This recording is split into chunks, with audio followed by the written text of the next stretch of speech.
welcome back to the Fundamentally Fit podcast with me, your host, Andy Strong. We're on episode number 7. The weeks are flying past, which is fantastic. It's nice to be getting into it. It's nice to be getting into my stride with the podcast. Hope you're all enjoying it. But there is a sad side to this. There is a disappointing bit. It's nearly the end of July, and that is rubbish. That means that summer is starting to drift away. The nights are ever so slightly starting to draw in, which is really sad. My evening walks along the river with Kirsty are starting to become more twilight much earlier than I would like. But we need to cling on. We've still got a good 6 weeks of summer left to go, and if we have a good September, we can kind of eke it out as long as possible. But it's been a good summer. It's been a very good summer. How are you all getting on with the kids being off? Because summer holidays have started in vain. I hope it's not an excuse to not be active. I hope you're using it as an opportunity to be more active, get out and about with the kids, get out for a walk, get to the park, take them out somewhere fun, do something engaging that gets you busy as well. Try and plan those snacks, plan those meals, take them with you. Try and keep the food as good as you can, because eating out, not only is it expensive, I don't need to tell you this, not only is it expensive, but it is far too easy to eat really badly. But that being said, how is everybody doing? Are we happy with our summer goals? Are we pleased that we have achieved the things that we wanted to when we set out in January?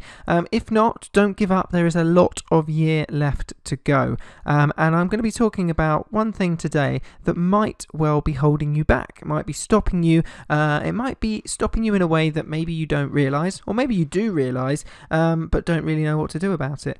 But today we're going to be talking the main part of our actually no, I'm going to tell you the things I discarded today before we get into the main bit of the podcast, because I was looking through the many places that I do on the internet to try and find the topic of the week that jumped out and positively exploded and said, yes, podcast material, let's chat about this, let's break this down, let's poke fun. And actually it was a slow week. I think after last week's positively brimming opportunities, this week I felt was a little slower.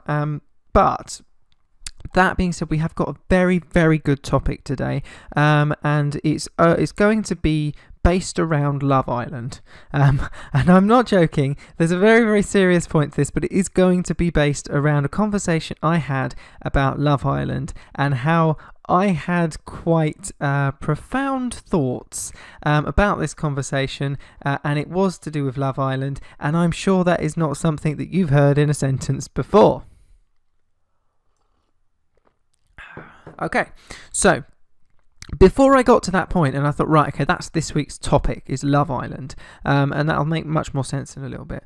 I had to go through a few things first, and here's some of the things that I kind of brushed through and thought we're gonna run down on those, and it is the many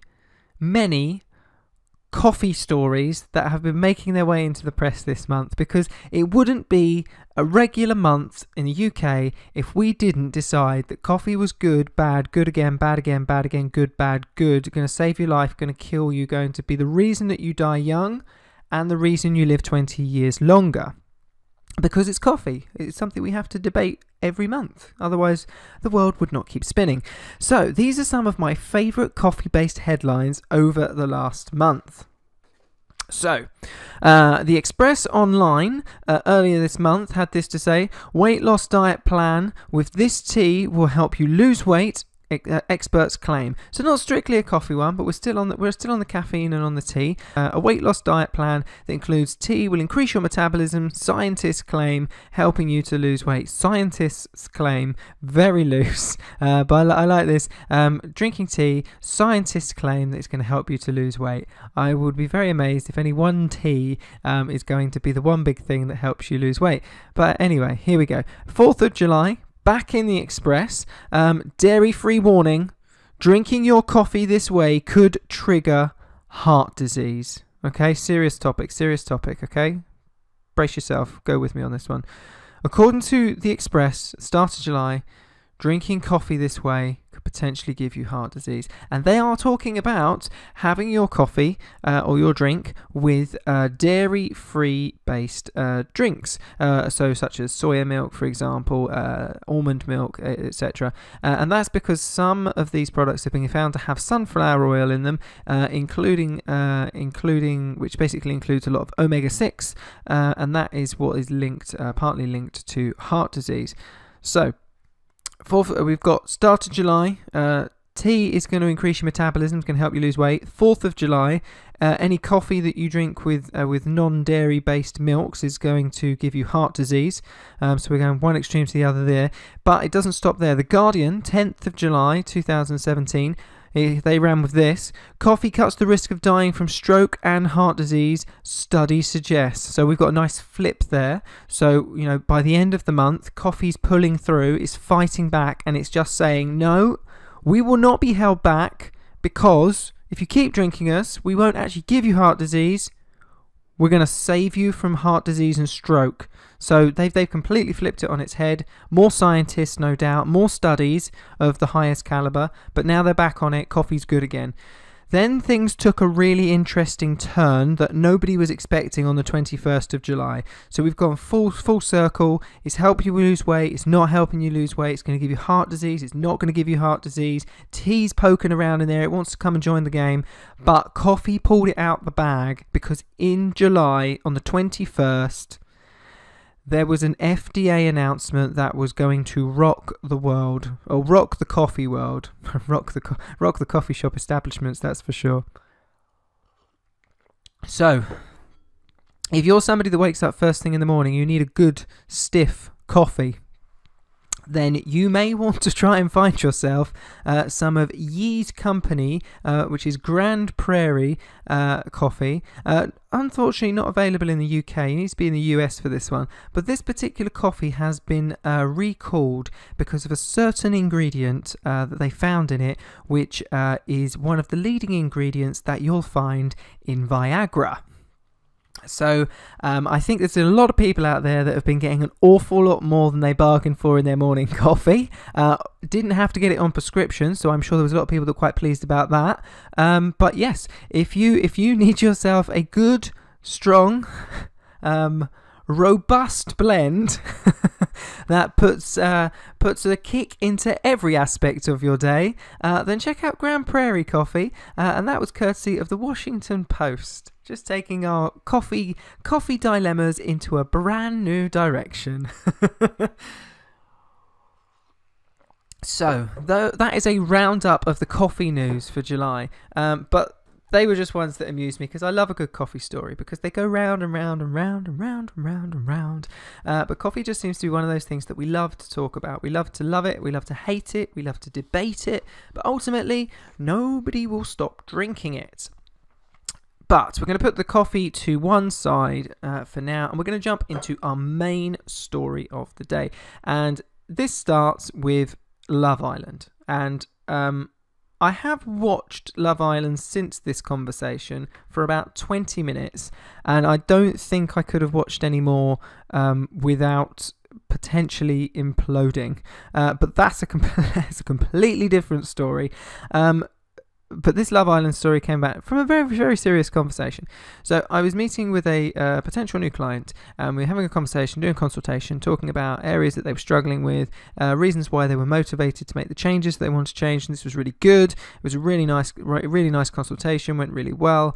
Hopefully managed to help this individual move forward with a few things, and I'm hoping to be starting to work with them very soon. But something came up in this conversation that really made me start thinking, and it's something I've spoken about this before, although not on the podcast. I actually blogged about this back last year. I'll copy the link in this in the podcast notes over on YouTube, as well as the links to all the stiff coffee and everything else.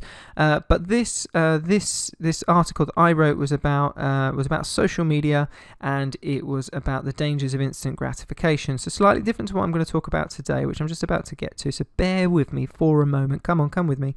But it is a social media based podcast today, and the reason for that is the conversation I had went along these lines is what's the reason, was the question I asked this guy, is what's the reason that you're sat in front of me today? What has changed? What is different? And what has made you want to take action today that didn't make you want to take action yesterday? And we kind of start going through some of the reasons, which I'm obviously not going to talk about because that would be inappropriate. But one of the things came up was, well, we've been watching Love Island. To which I raised a wry smile, sharp intake of breath, looked down, remained professional. And he proceeded to say, actually, it doesn't make me feel very good about myself. He said, because they're all young, similar age to this chap, similar age. He said, but they're all young, they're all ridiculously tanned, they're all really good looking. I can't help anybody with that. My client's not a bad looking guy. I'm not going to say his name. But they're all good looking, they're all tanned, they're all ridiculously fit, ridiculously healthy looking. And he said, it makes you feel bad about yourself. And I thought, well, actually, yeah, he's absolutely spot on. Love Island is not a reflection of real life. Hopefully people recognise that. But it is a very, very familiar image that's put in front of us.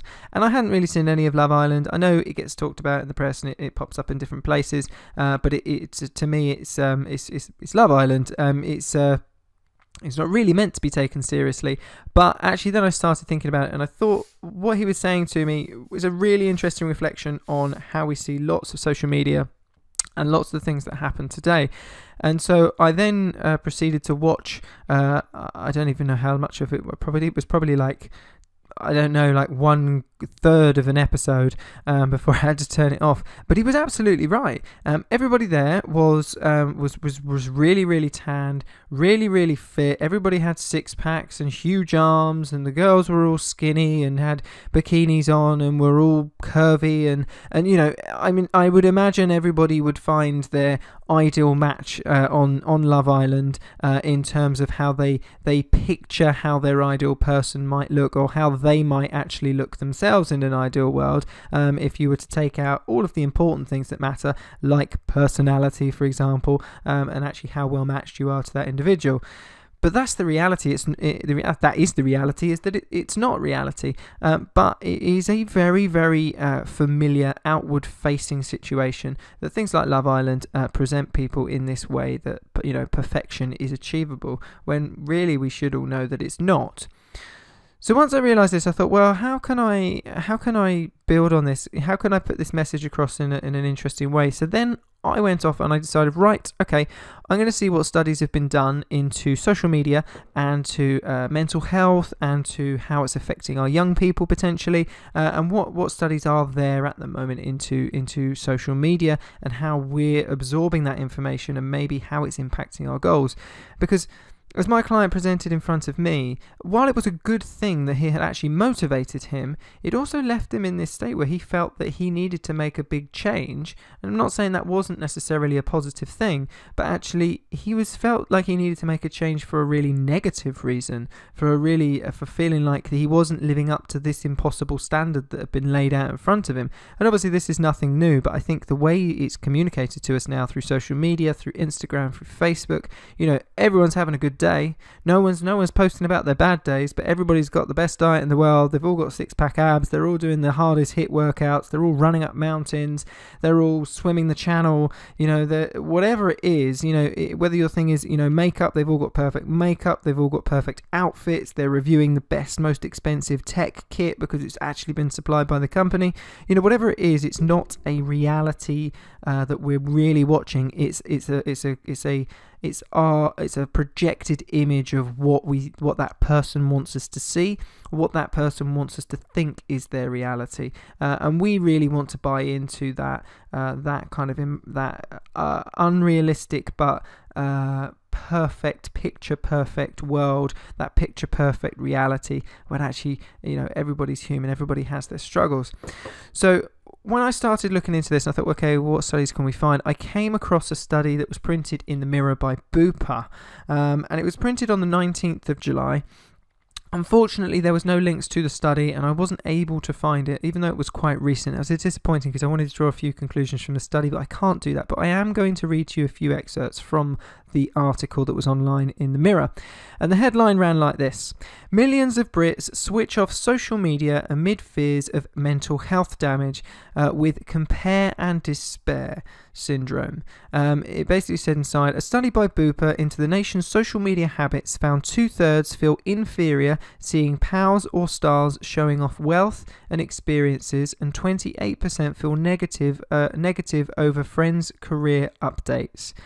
More than 9.1 million people deactivated their online account or took a break from it during the last year, researchers found. Now, I can't back up anything that's been said in this study. I can't make any observations because I wasn't able to see it, but it has come from Bupa, and I'm going to go out on a limb and say that if it's come from a company like Bupa, then for the terms of what we're talking about, we're gonna say, for the sake of today's podcast, this is reliable information. Okay. That being said, if we do that, these are worrying statistics and not really too surprising, but 9.1 million people have deactivated their online accounts on various different social media channels. They've taken a break from it, and they find they've got this compare and despair, and that is exactly what was presented to me with my clients. He didn't like what he saw when he compared himself with the people on Love Island, and the reality is he has a job, he's working on a career, he's working to get himself a house, he's got himself a partner, he's happy in his life, he's moving forward, he's settling down, doing the things he wants to do, he wants to tidy up his lifestyle, wants to tidy up and get back into some rugby, and those are all really, really good, honest, achievable, realistic goals and smart ways to be thinking. But if he's comparing himself to Love Island, he's always going to feel despair for lots of reasons. But these individuals are younger. They don't really have careers. They have more time on their hands to train and do all the exercise and all the different things. Many of them probably fresh out of university, and they're probably still living off of loans and things. And I'm taking a stretch on this because this is not, it's not a program I'm familiar with. I'm not sure on the key demographic, if I'm perfectly honest. But this is really common online. We see lots, and particularly Instagram, because Instagram is obviously photographically driven. There isn't really tons of text, and even the text that does get put there doesn't really often get read by people.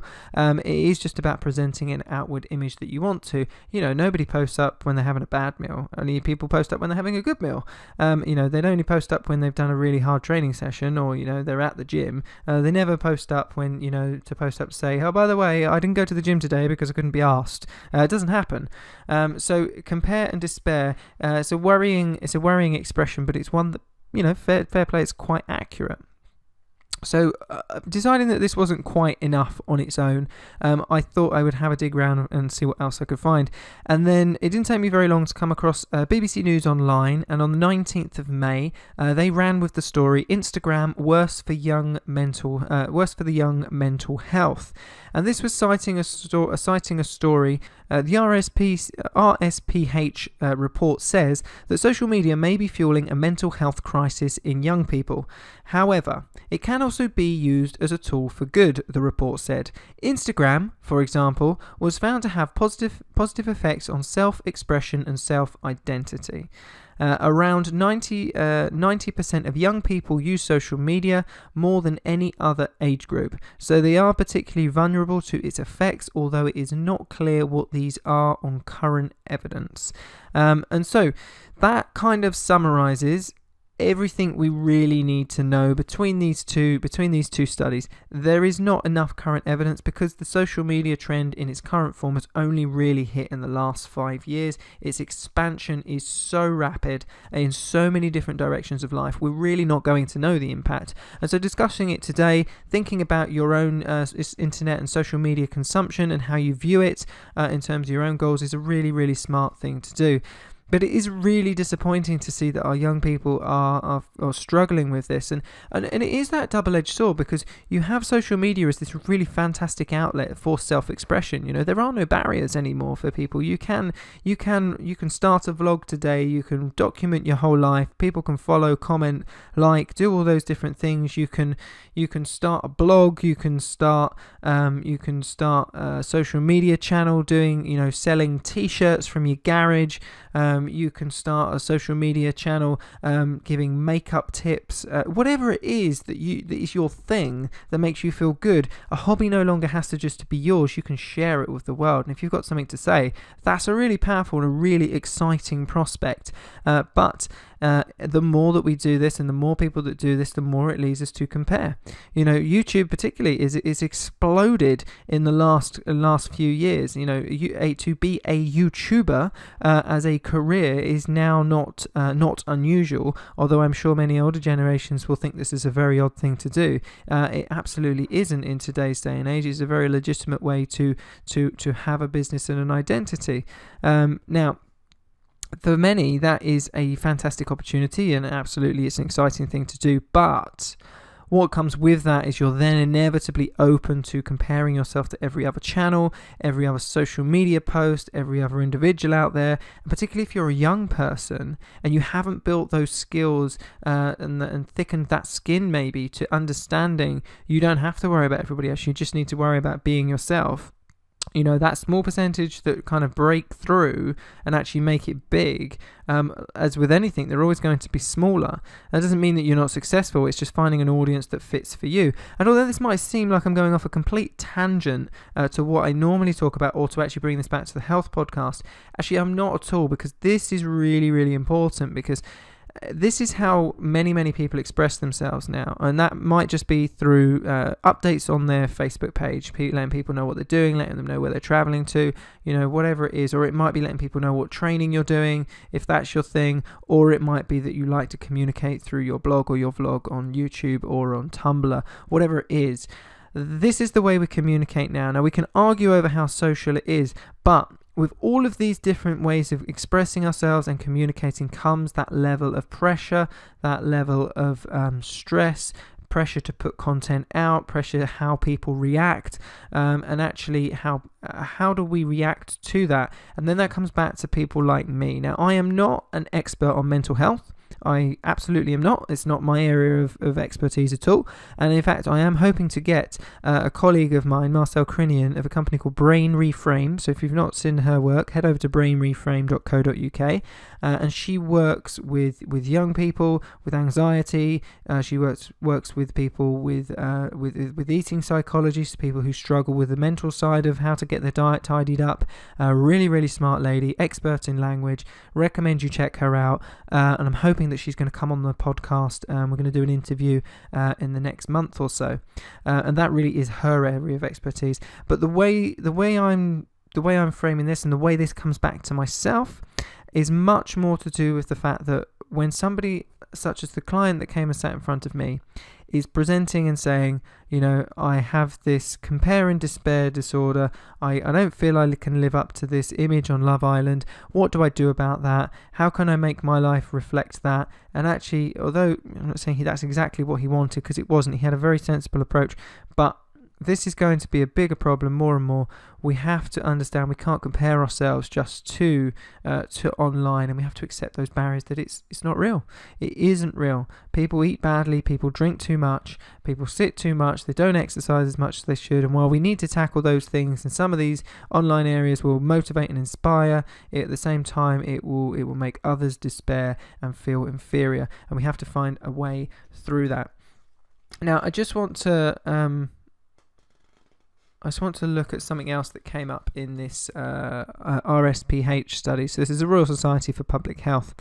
And so the RSPH and the Young Mental Health Movement published a new report examining the positives and negatives of social media on young people's health. The report included a league table of social media platforms according to their impact on young people's mental health. YouTube tops the table as the most positive, with Instagram and Snapchat coming out as the most detrimental to young people's mental health and well-being. Now, the RSPH are suggesting several things to try and improve this. It says the RSPH are calling for action from the government, social media companies and policymakers to help promote positive aspects of social media for young people whilst mitigating potential negatives. The recommendations include introduction of a pop-up heavy usage warning on social media, including support from young people for each of these recommendations. So, using your platform too much on Facebook, pop-up comes up and warns you that it's maybe time to log off and get some downtime. They also suggested that social media platforms identify users who could be suffering from mental health problems by their posts and discreetly signpost to support. So this could be things like signs maybe potentially of eating disorders, people who are showing signs of despair, erratic posting, I guess. Can social media platforms do more to help identify these individuals and make sure they get some support if they need it?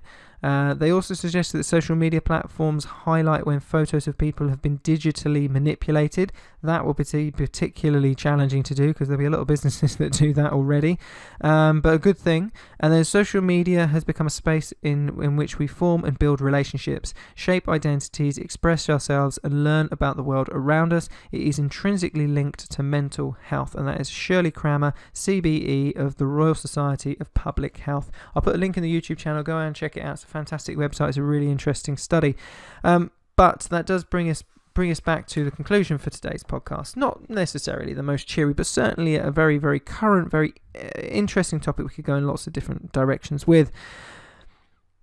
It starts at Love Island, but it goes everywhere. There's all aspects of life that make us feel as if we're not where we want to be. And the only way that we can really be successful is to stop competing with others that we can never really compare ourselves to and actually start focusing on what we want. We need to focus on what makes us feel happy. We need to focus on what makes us feel better. If you're always comparing yourself with others, you will never be happy with yourself, your results, your life, or even your dinner. It is that kind of world that we're living in.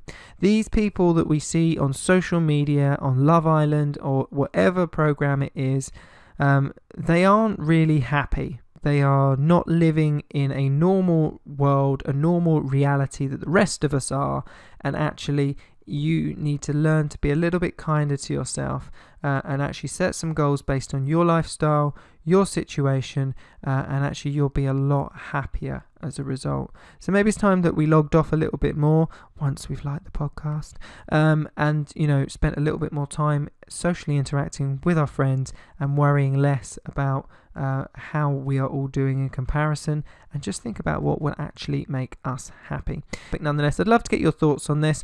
Do you think Love Island and social media is positive for mental health? Do you think it's negative? What do you enjoy about social media? What do you not like? What aspects of social media make you worry maybe about your own health?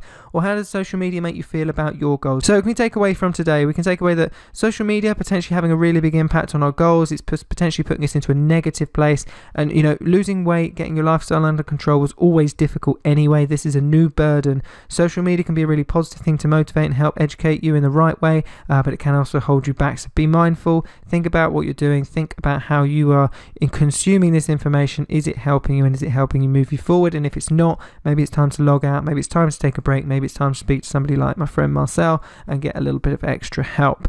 Also, it's important to remember coffee. It might be good, it might be bad, nobody knows, but all we can say with any certainty is that if you do get yourself a bag of Grand Prairie, it is going to give you that extra kick in the morning that, might just give you a little extra kick in the day, a little extra smile. But that is podcast number 7, slightly different today, but I think an interesting topic nonetheless. I'd love to get your thoughts on this. Do you think Love Island and social media is positive for mental health? Do you think it's negative? What do you enjoy about social media? What do you not like? What aspects of social media make you worry maybe about your own health? Or how does social media make you feel about your goals? Do you value your results more or less because of it? Just share, jump over to Facebook, jump over to YouTube, share, start the conversation, pop me an email, andy@fundamentallyfit.co.uk if you've got any questions or if you'd like to share any information with me. Until next time, I'm Andy Strong, helping you to eat smart, train smart, stay fundamentally fit. Have a fantastic day, enjoy the sunshine, and I will see you in podcast number 8 next week.